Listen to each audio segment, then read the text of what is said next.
My name is Matt Reber, the Chief Growth Officer here at My Home Builder, joined by Alex Moots, who is the president and one of the founders of Builder Lynx.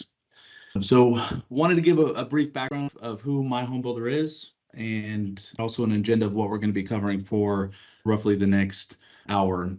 We are a software provider for production home builders, really focused on a single family, townhome, multifamily production, as well as semi-custom. Builders typically doing anywhere from 100 homes and up. We've got customers doing anywhere from 100 up to a couple thousand homes a year and everywhere in between. The team here, we've got over 250 plus years of combined experience specifically for residential construction and residential construction software. So we've got a team with deep and wide knowledge of not just home building, but also ERP software for production builders. And our goal is really to embrace how each builder is going to approach home building. I know we are all building homes, but each builder is going to have a unique way in their process, or maybe have a system in place internally as far as workflow, things like that, or they may have a particular, let's say, for example, CRM that they want us to embrace. If you feel that that is your secret sauce, we want to embrace that and let you be who you are as a home builder, but also allow us to implement a production system that's going to help elevate and enhance some of those efficiencies across your organization and ultimately become more profitable and more efficient. And with that, we've got personalized sales process and implementation rollout that is going to be really geared, again, for you as a builder, along with post-go live engagement. So it's once we flip the switch and go live, we are going to be there for continued post-go live support. The product we're going to take a look at today is a product called Builder Lynx. Builder Lynx is a web-based production management system. And as you can see from the bubbles here, we're going to be covering really the first 5 bubbles. I'll start from the marketing and CRM, and we'll work all the way through to warranty. Builder Lynx does not have an accounting system. We are accounting agnostic, although we do have preferred partners there. We do work with 365 Home Builder, which is by Western Computer. It's based off of Microsoft Business Central. We are on the Sage Intacct Marketplace. We work with Sage 300, QuickBooks, and a couple other accounting systems. So if you do want a full end-to-end replace, again, we have a partner in a real-time integration with Business Central. But if you have an accounting system that you feel works today, there's a very good chance we work with that accounting package already. So again, the agenda really for today is going to be a high-level overview of Builder Lynx, starting with the CRM and marketing side, being able to send outbound emails, be able to track open rates, click rates, bounce rates, set appointments. From a sales side, being able to write your base house contract, select any sort of options upgrades. If your sales agents are doing structural options, or you have a design center, or if your sales agents are doing really all of it, the system is flexible enough to handle that. But we will also show our design center application at a very high level, a very cleaner UI, and more appealing for your buyers to be able to walk through that with you. And then we'll get into some estimating and purchasing. Whether you're a turnkey builder or you're doing true part and piece takeoff, stick and brick purchasing, the system is absolutely flexible and strong enough to handle that, or you're doing a combination of either or. The vendor portal we will briefly touch on. We do not charge our vendors to access the portal or have any sort of transaction fee. Within that portal, you're going to be able to view schedules, purchase orders, variance POs, as well as be able to see payment information, documents, and also be able to submit bids directly from that portal that will feed in real time to the purchasing and estimating side. Scheduling, being able to have your construction managers walk the job site in real time. Again, as this is a web-based application, all this information is real time. So your construction managers in the field, being able to manage your schedules from a web-enabled device. If you do not have Wi-Fi or cell coverage on the job site, there is the ability to use a mobile app, which can be utilized offline. And lastly, we'll round it out with the warranty module, being able to do pre-delivery inspections, manage work orders and warranty requests from their home buyers, handle back charges, and much more That home buyer portal, we have time, we'll make sure we get into that, but that home buyer portal could also be on the sales and design side. This portal is all within one location. It's not an afterthought. So on the pre-sale side, being able to provide your buyers a login to go through and start to create a wish list of options. Again, that can be turned on or off. That's going to allow ultimately a quicker and more efficient design appointment and allow them to browse the options at the leisure of their own home. That same portal, they can go in, submit warranty requests. They can use surveys. They can actually also e-signature any sort of contracts or addendums that you have for them today. Again, all of that is fully integrated with the accounting packages I previously discussed. And our reporting package that we use to bring all of this together is going to be based off of Microsoft Power BI, the largest reporting tool that is utilized in the world. Very, very easy to use and very powerful. So that is going to be the agenda today. A couple key differentiators, and then I'm going to turn things over to Alex and allow him to dive into the software for us.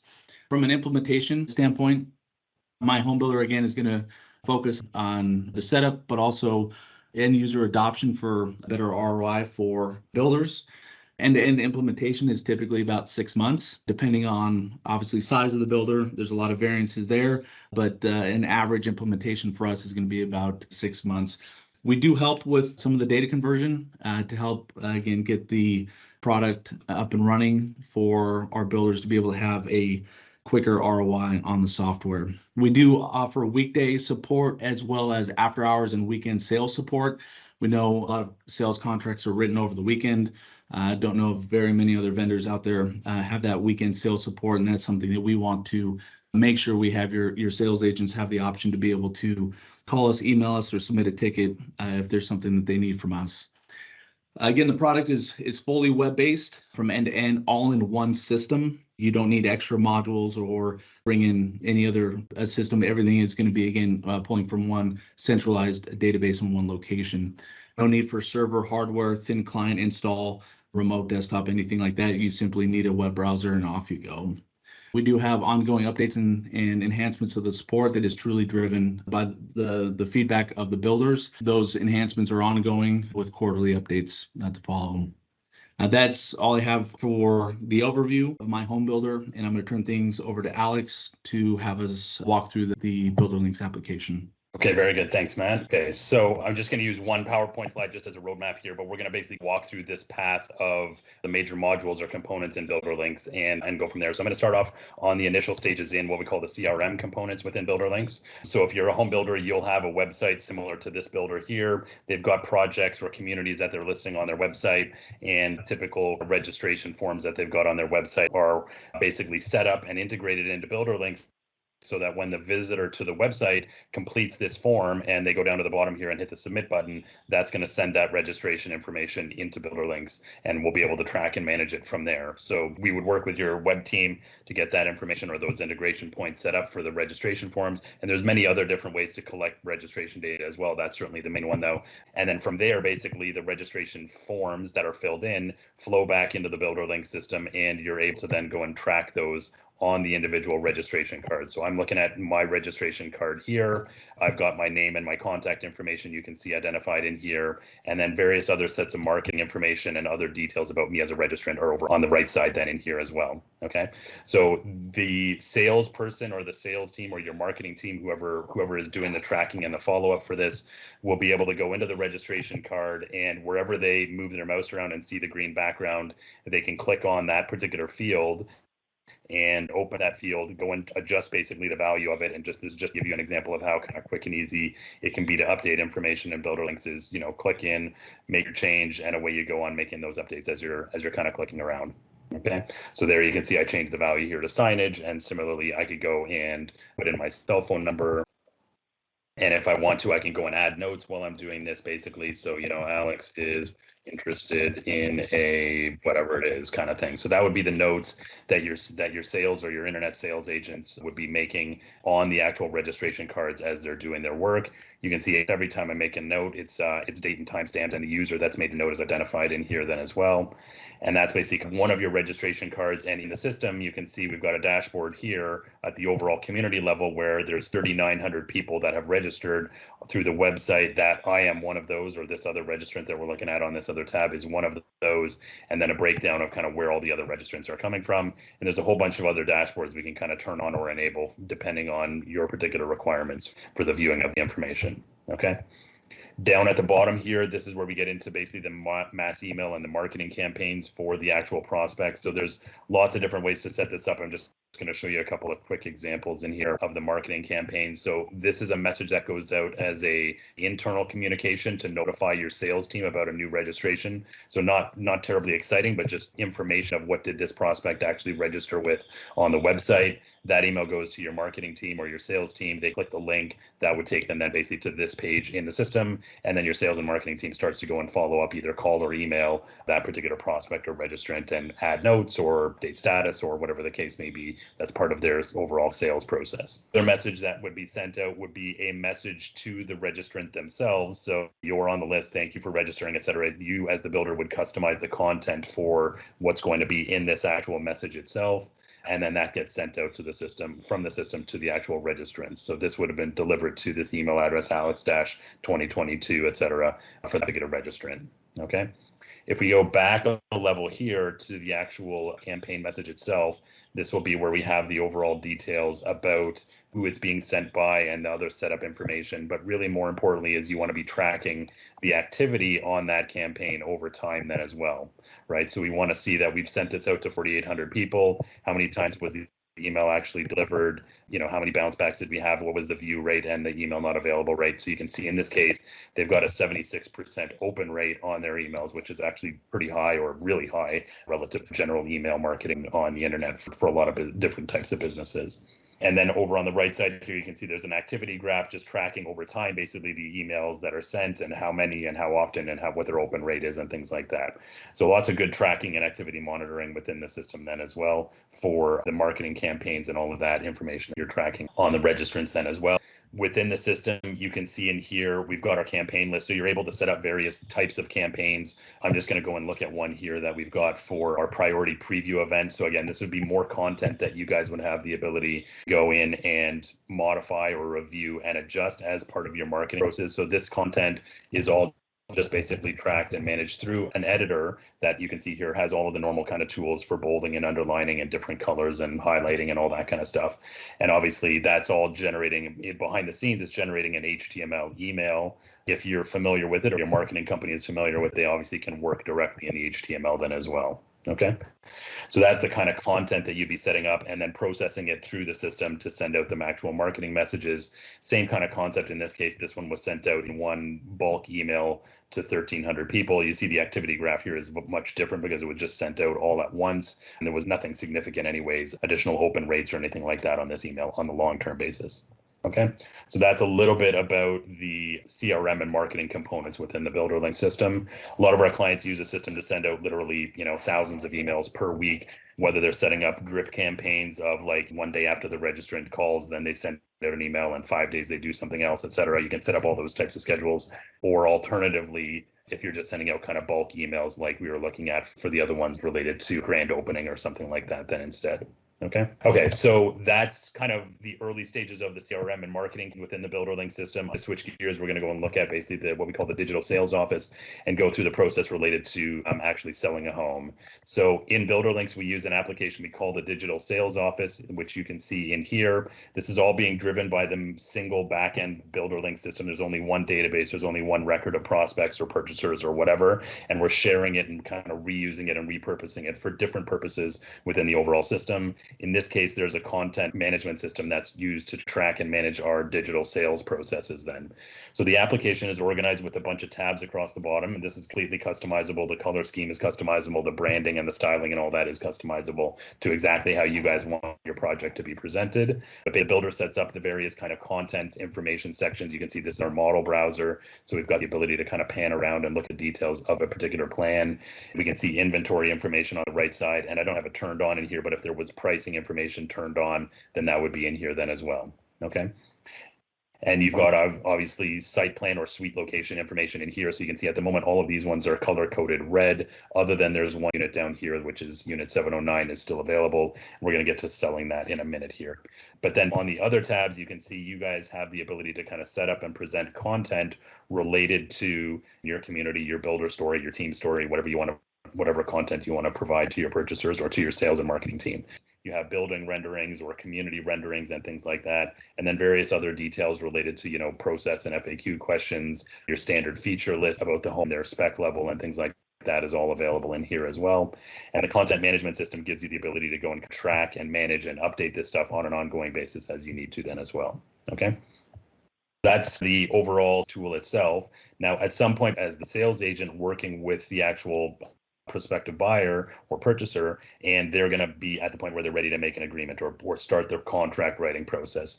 So in this case here, I'm going to click on my unit 709. It brings up a menu here. I've got different contract templates that you can see on the right side here. I'm going to do the one for the agreement of purchase and sale, but you can set up different templates for different scenarios as required by your particular builder process, whether there is a worksheet process or different agreement templates, whether it's a first-time buyer or certain mortgage conditions or things like that. And then once that's done, basically we're into the actual contract writing process. So again, across the bottom here, there's the various tabs for where we've got the information that needs to be entered in. It starts off on this tab for the unit information, and which this is just details about, what's the municipality, what's the model, what's the address, kind of legal information type of things. This is all completely customizable to the exact model that you guys want to use as your particular builder setup. In this case, they have a purchaser lookup tab. So if I type in an email address here, again, just to show kind of the integration is from the digital sales office, that will go back out to the CRM system, try and look up a prospect with that email address. And if it finds it, it will pull their contact and address information forward into the actual agreement of purchase and sale. So if I type in my email address here, then that's going to load all this stuff into the actual contact information in this part of the system here. And I'm going to go and just change my street address in here, and we can go and type in whatever other details we need to as well. Okay. The other thing you can collect in your sales process, if necessary, is actual pictures or scans of driver's license or other identification. For some jurisdictions or municipalities, it's important for their legal reporting requirements. Others, it's not so important. And if that was the case, we would just basically turn this tab off, so it's not part of your actual contract writing process. Okay. And then you can see in here, we've got our purchaser number 1. We've got our purchaser number 2. I'm just going to fill in my wife's name real quick and leave out the rest of the fields here. You'd obviously do this in a better job than I'm doing now. And then you can see in this builder's case, they've got purchaser information number 1 and 2 and 3. So they're tracking and managing up to 3 purchasers on their agreements. We've had builders go as high as 4 or 5 on their agreements, but the typical standard one is husband and wife or partner couple kind of thing, in which case the 1 or 2 is most often sufficient then as well. Okay. From here, we just keep working our way through the various other tabs. So these guys have a tab where they're entering the solicitor or lawyer information for the purchaser. So once I slot that in, I can choose lawyer information from the existing database, and you can see that's going to slot in all that contact information. If they're not found or they're a new one, obviously we can go and type in the details in here then as well.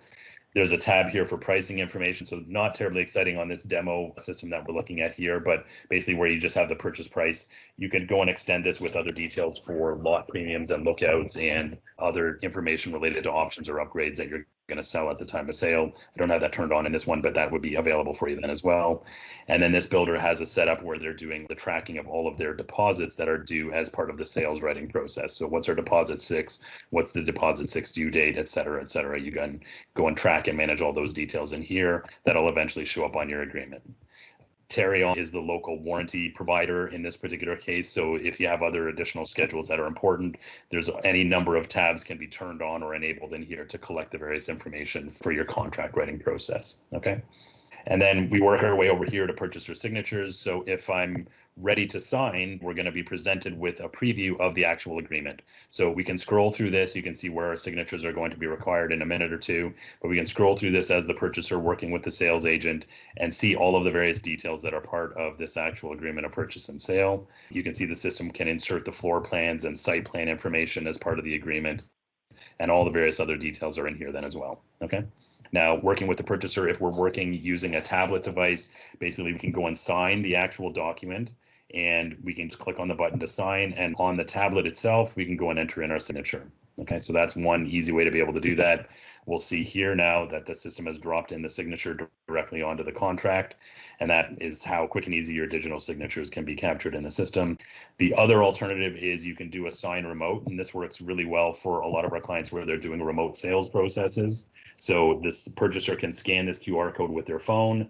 That'll take them to a link and they can go and then sign directly on their phone. Works great in a kind of touchless remote sales type of approach then as well. And then the third option is the sending of the email. So that'll give you the ability to do the more traditional old school DocuSign type of approach. So the purchaser will get an email, they click the link, they sign it, and then away they go. Both of these other ones, which are more remote ones, those will happen within the BuilderLinks purchaser portal. So the nice thing is you're not sending that out to some third-party website or anything like that. It'll be a website that's going to be branded exactly as your building company with your project logo, your community logo, and all of that information will be presented. So it's a very seamless experience for your purchasers. They'll walk through that process in that kind of seamless type of approach. Okay. When you're done working with the sales agent and the purchaser, basically they will go to this screen here. They can type in some notes. They send the contract then for approval back to the builder team and back to the contract admin or the management team for the contract then as well. Okay, now that's back in main system here. I'm going to go back to my homepage here and we'll take a look at one of the contracts that's been done already. And I'm just going to pick a unit here. And we'll go in. So you can see there's a whole bunch of other contract templates that they have set up for this particular project or community. And there's any number of templates that you guys can set up in here for various other amendments or assignment clauses or rental agreements and things like that. I'm going to go into the one here for the agreement of purchase and sale. And then we can see the details in here of the actual agreement itself. So if I go and open up the contract document here, there's a couple of other ones in here that have been saved, which is great. But we can see now in here, this is the fully executed digital copy that's been signed by. So the signature on the left here is the witness signature of the salesperson. This signature up at the top here is the purchaser's signature. So they sign directly in the digital sales office to go and enter that signature. That's great. And then there's the builder signature that's signing off, ratifying or firming up the agreement then as well. And that signature is dropped in automatically based on the approvals. So you can see in here, there's two approvals that are part of this contract writing process. One was done by the sales agent. So Kiara Compli, she approved the contract when she was done working with the purchaser. That triggered an email to the contracts manager, and this lady, Serena Carboni, she went in and approved this document as well. That dropped her signature in to the actual contract. And then what happens is the system would trigger an email that would go to the purchaser. Congratulations on the purchase of your home. You can see here's the details of the actual contract. And then we've got actually the actual documents that are part of this agreement identified in here. And that email goes to the purchaser. And the system actually tracks whenever the purchaser clicked on any one of those links. So you can see in here on June 1st at 9:51, they clicked on the disclosure statement. They clicked a couple of times on the warranty sheet and things like that. So the system's tracking and managing and verifying that, yes, the email went out.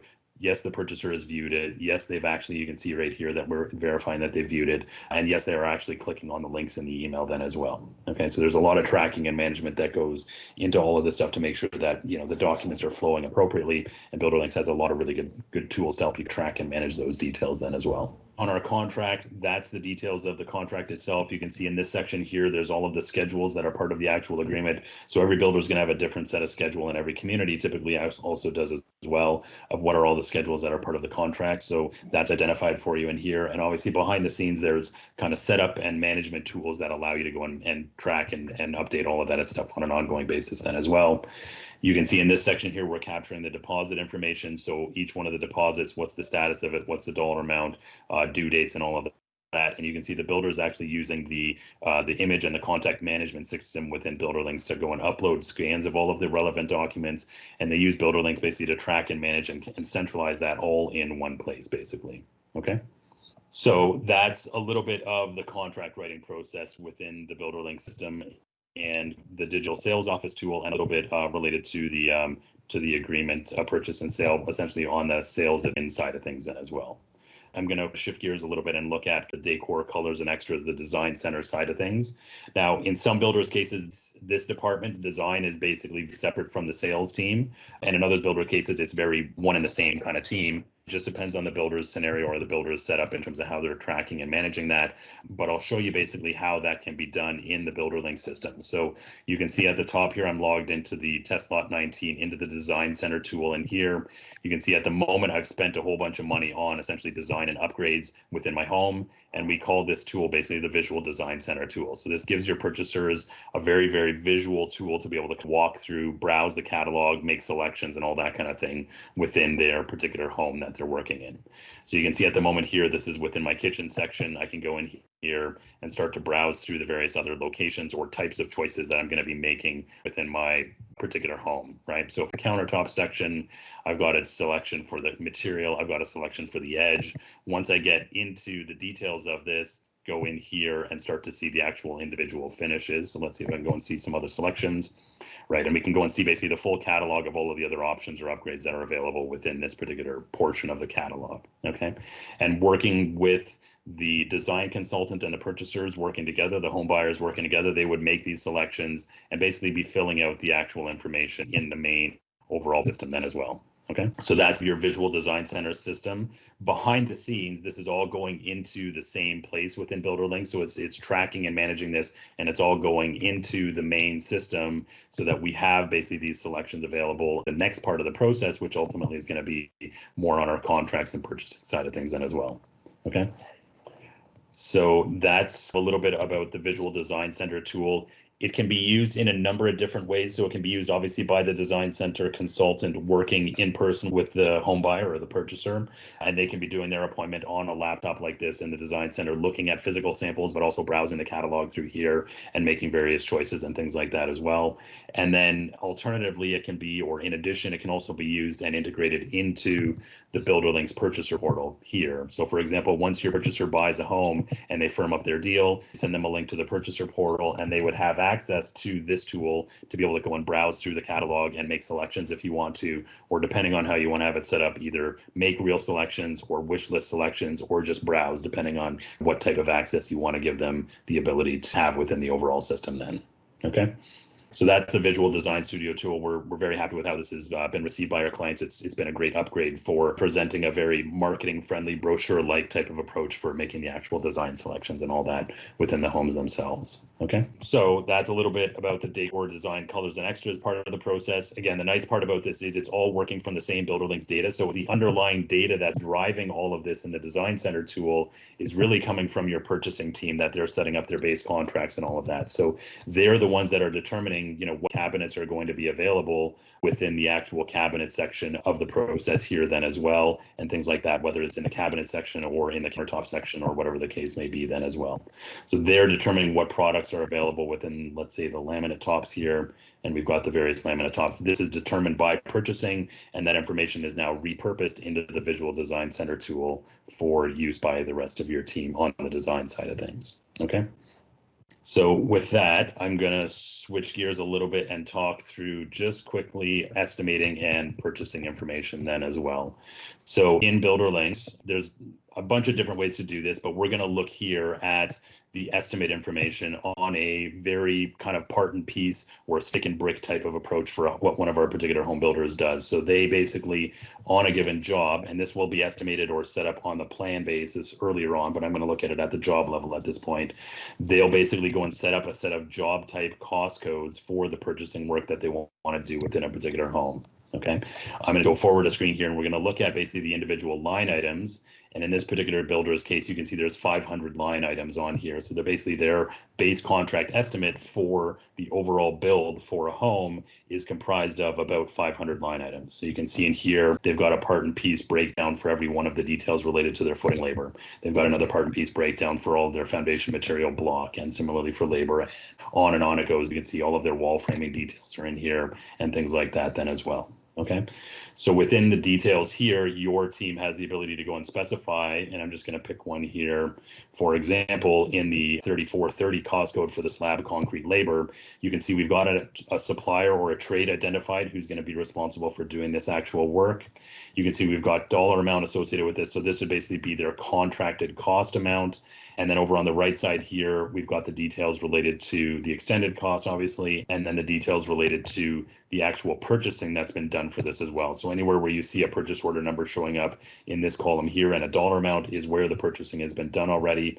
And the color coding here, why we see so many yellows, is just because this one's all had an override done on the costing side of things relative to the base contract costing information. Okay, so that's basically one of our purchasing screens that we're using to do a very kind of detailed breakdown on a part and piece type approach.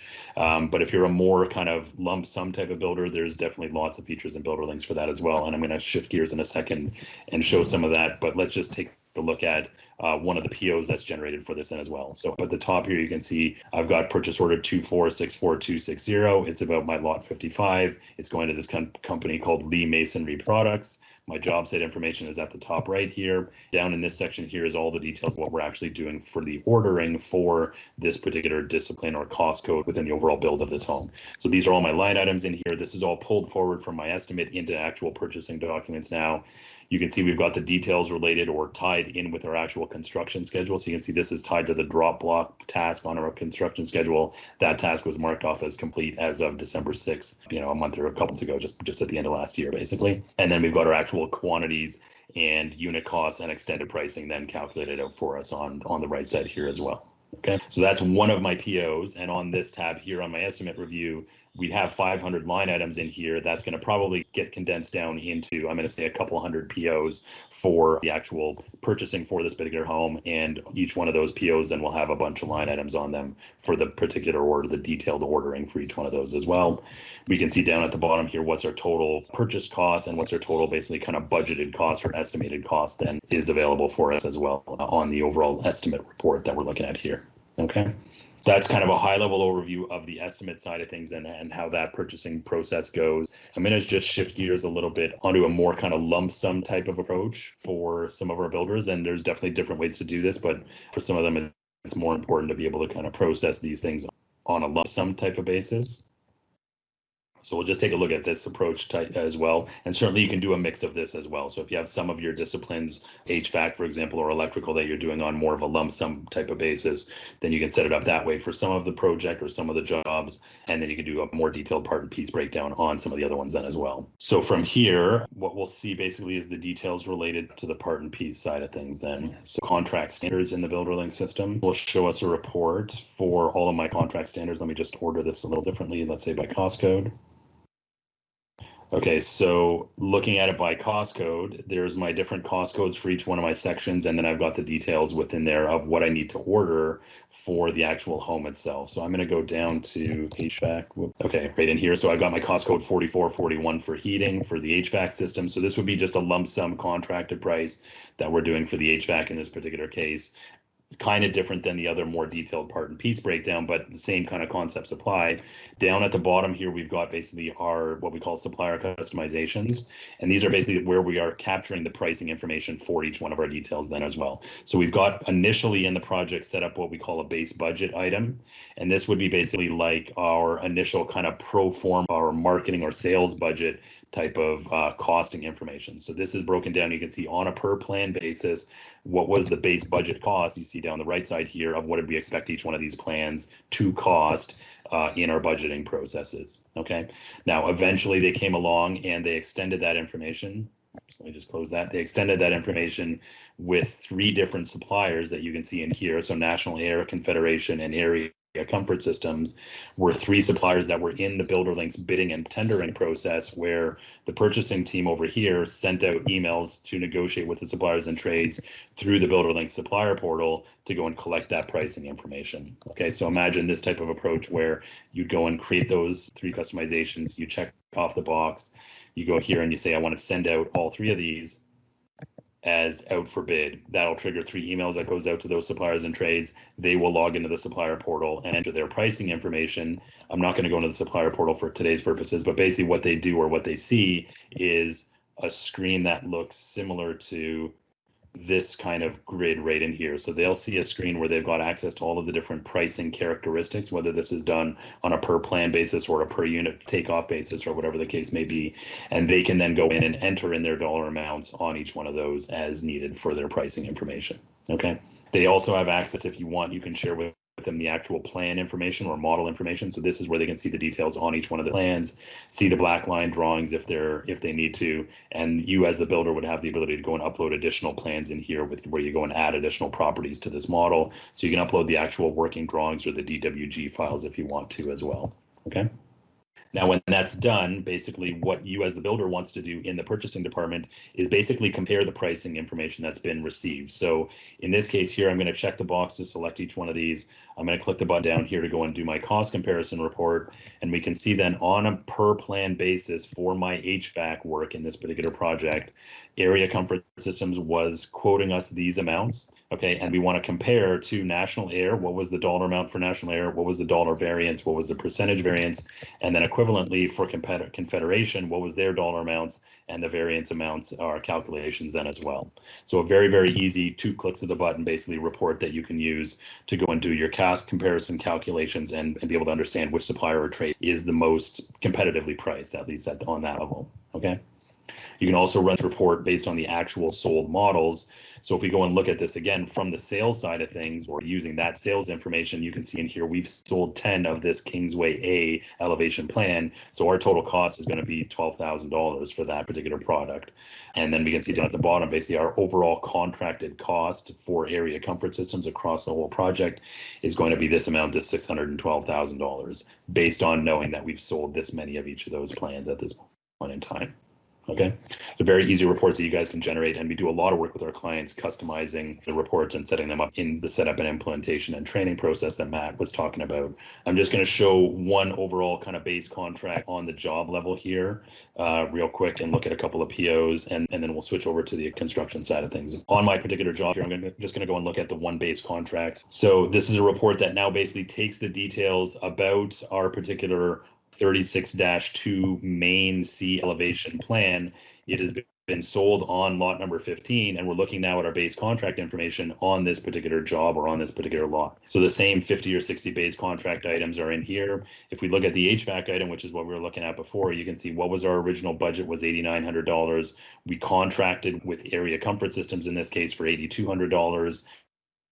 We can see then over on the right side here, we actually issued 2 purchase orders to Area Comfort Systems for this work. So if I open up these POs, what we will see in here is that purchase orders are created basically. So I've got my PO number 1805151 for Area Comfort Systems for my lot number 15. It's only got one line item on it at the moment, just our HVAC based contract work that we're doing. But you can see the system has actually broken our payment on these ones into 2 separate POs based on the actual pay points or scheduled tasks that are associated with this. So we took that $8,000, paid 40% of it on the HVAC rough-in, which you can see is this is tied into our construction schedule here. We can see we've got the other PO 1805152 going to Area Comfort Systems again for lot number 15, but this one is where 60% of that contract amount, which works out to $4,900 then as well.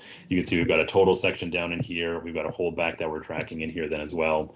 And that's basically our POs that we're creating within the BuilderLink system and issuing out to our suppliers and trades so that they know what they're going to be actually doing on the job site.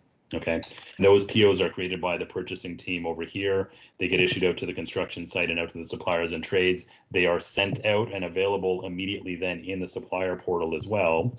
And we can see in the supplier portal that there is a tracking that the BuilderLink system does where we track what we call the supplier status. So you can see at the moment, this one shows that it was printed based on the activity that this guy, Tony DiClemente, did in the BuilderLink supplier portal. So this means that he logged into the supplier portal, he viewed the email, the system would track each one of those status updates, and you can see here it's tracked that he's actually printed it, which means at some point he actually clicked on this button in the supplier portal for the print preview of the order, and that automatically tracked that in the BuilderLink system then as well. So the idea there is we track and manage and understand who's clicking and what actions are happening within the system, so that the team can go and verify that they're actually receiving the work orders or the purchase orders and doing their appropriate follow-up on it then as well. Okay, there's a lot more to go into in all of that type of setup stuff, but I'm going to kind of gloss over that for now. And let's actually shift gears back into more on the construction schedule side of things. So in BuilderLinks here, I'm just going to change my login. In your construction schedules, you have the ability to set up as many templates as you want. I'm going to go into my schedule templates here, but we can see here there's a bunch of different schedule templates that this builder has set up for different types of construction, whether they're a single family, low rise, small home, big home, winter build, summer build, townhome, block and schedule, things like that. But basically you can go in and set up as many templates as you want. There's a whole bunch of settings that control basically and customize how the schedule works for you. We're not going to go into any of that today, but it's very, very customizable because everybody runs their construction schedule differently than everybody else ultimately. But basically the list of tasks down the left side here determines how we are building our homes, what's the order of the tasks. And then you can see over on the right side here where we've got basically the predecessor information that are linking and connecting all of our various scheduled tasks between one and the other, or their interrelationships. So this is a standard kind of project management type of schedule setup where you can see here, this task for the deliverer of the trusses is connected to the frame labor, and it's connected on the basis of a start to start type of relationship with a 1 day lag in it. Okay. Similarly, our frame check task goes in as connected to the frame labor, and it's a finish to start type of relationship. So it's a +0 lag days. So it means basically the frame check starts as soon as the frame labor ends. And similarly for all the other tasks, and you can see there's various other relationships that are identified in here then as well. Okay, so you guys can set up as many of the templates as you want to. There's a whole bunch more details that go into your schedule setup as a whole, but what we really want to do is just kind of take a look at how we can run and manage our schedule. So I'm going to go into a particular job here, and this is highly customizable in terms of how you want to go and track and manage this, but we'll go in on a job basis here to begin with, and then we can go and look at kind of a higher level view of things as well. Okay, so I'm here in my lot number 17. We can see basically we've got that same schedule template task down the left side here. The system does a bunch of highlighting. So as I'm moving my mouse around here, basically the green bar is the predecessors of this task, and the orange bars are the dependents of this task. So this is saying that the slab inspection task is dependent on, or is its predecessors is the under slab plumbing, and it's saying that the fill patio, the fill porch, and the fill slab are dependent on the slab inspection task. So that's showing you just in a visual way what your predecessor connections are without putting too much other busyness on the screen. It's a very kind of easy visual way to be able to represent the information on here. And then typically what happens is your team will just go into a particular task. Most often they're just going to be going in and updating the status of the task, let's say to complete, but you can see there's a bunch of other statuses in here then as well, where we can go and identify that this is a complete but do not pay, or it was not selected or not submitted. And then obviously you can see there's other ones in here for like in progress or late or things like that then as well. So when we do go and put in our dates in here basically, or our task status update in here, we can see that's going to go and slot in the date as of today's date for when this was done. Give us a date calculation, which we see in brackets here. So we're 134 days behind when we should have got this done, which should have been basically just after September 2nd. So that's showing us basically how far behind schedule we are on this particular task then as well. And if there were predecessors associated with this one, then those would have been updated as well. Now, in this case, there are actually predecessors. However, they've all been finished off then as well. So you can see in this column here where this is all completed. So that wouldn't have updated any of the predecessors because those ones are done in that case. Okay. Now, the other thing you can see in here is if we go and update one of these particular tasks, we can see the details related to the purchasing for this then as well. So I clicked on the task here for the delivery of the doors, and you can see in here we know, or we are showing to the site team what actual door ordering information is applicable for this then as well. So we can see that and verify that, yeah, when we are marking this off in the field, we better make sure that we've got this, 6-panel with DB prep door import, and the 6-panel from the other one for the 1R and 1L outswing doors and things like that are all relevant details essentially coming from my contracts and my purchasing team, but now available within the construction and site team then as well. Okay, that just shows you interconnectedness within the BuilderLink system from one department to the other basically. So that's a little bit about your construction schedule. You can go and do various kinds of schedule updates in here then as well, where you're adding duration and adding days onto the start date of your schedule and things like that. So it works really well to be able to go and track and manage all of your predecessors. And there's, hours of discussion that we could have related to all the intricacies of a predecessor-based type of schedule and all of that. However, we are just coming up to 12:50 here. So I think I'm going to pause and actually turn it back over to Matt, and we'll kind of open it up for questions or other discussion at this point in time.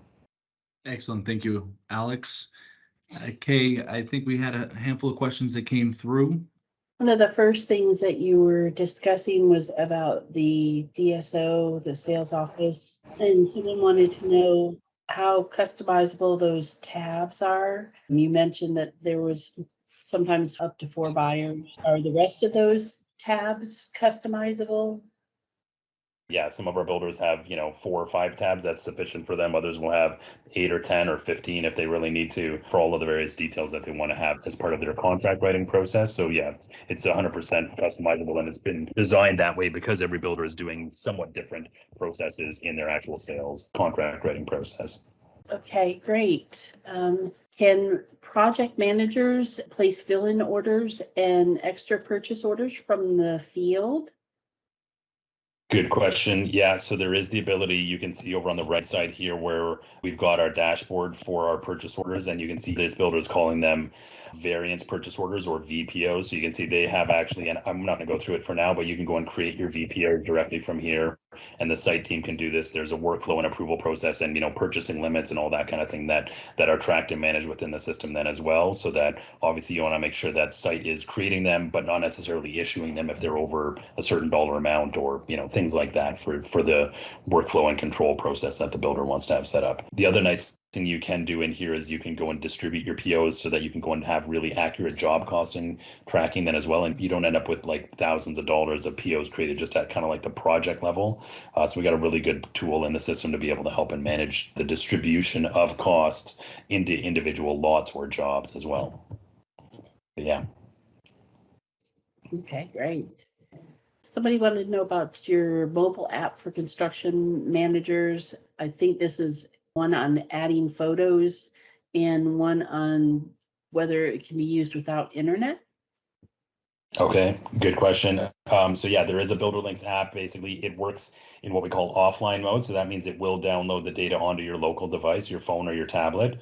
It works on Android devices or it works on Apple devices. So pretty much anything nowadays. You can use it offline. So if you're out in the field and the cell reception is not good or you're not able to connect to the internet, you have all the data on the app, you do your work, you make your updates, and then once you get back into a Wi-Fi signal, you can go and synchronize it and it'll go and send all that information up to the main system.